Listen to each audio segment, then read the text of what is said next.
Daw mo dito. Alamang na may kalamansi na may sili.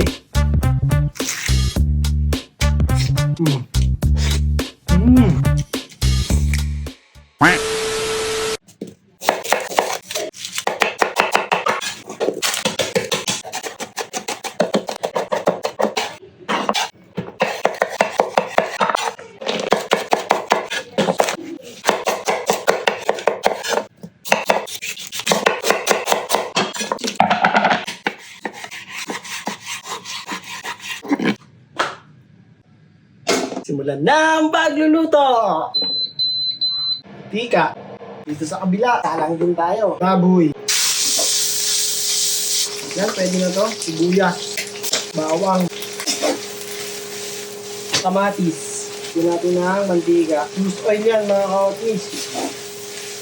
Kapag hinihintay natin uminit yun, ang tayo dito galunggong, mga ka-otnis. Paminta. Asin, yung bato. Ito lang gamitin yung bato, huwag ibang bato. Mekos nyo lang, yan. Uy, tumatalsik!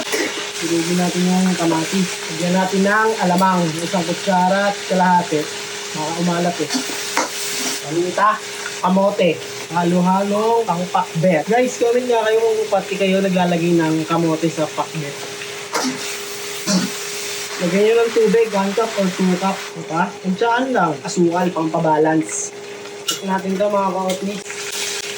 Pag magpiprito kayo, pag puno, hindi siya makakahinga. Mahirap siya maprito. Mga ka-otnis, pwede na itong isda.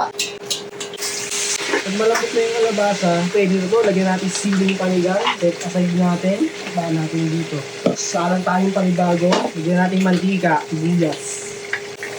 Bawang. Para golden brown lang natin yung garlic. Pag ganyan na yung garlic, lagay natin tong alamang. Hugas yan, hinugasan ko, binalawan ko. Lagyan natin suka. Paminta.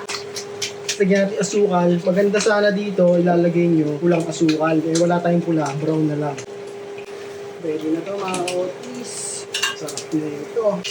Kaya ako siya nalagyan ng suka para medyo mabawasan yung alat. Saka ito, hinugasan ko para mabawasan din yung konting alat. Pero huwag yung masyadong hinugasan ng todo kasi mawawala ng alat talaga nun. Sa akin, binawasan ko lang ng konti.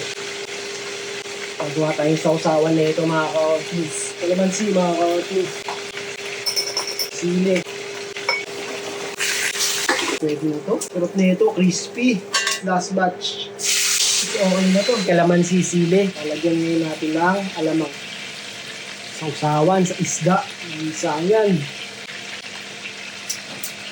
So mga ka-otnis, palag na to!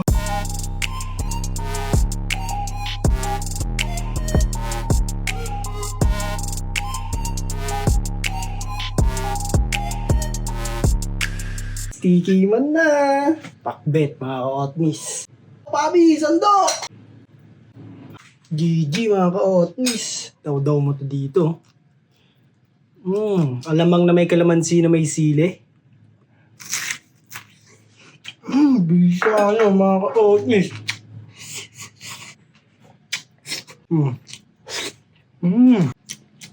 Sausaw ka lang ulit mga ka-otnis.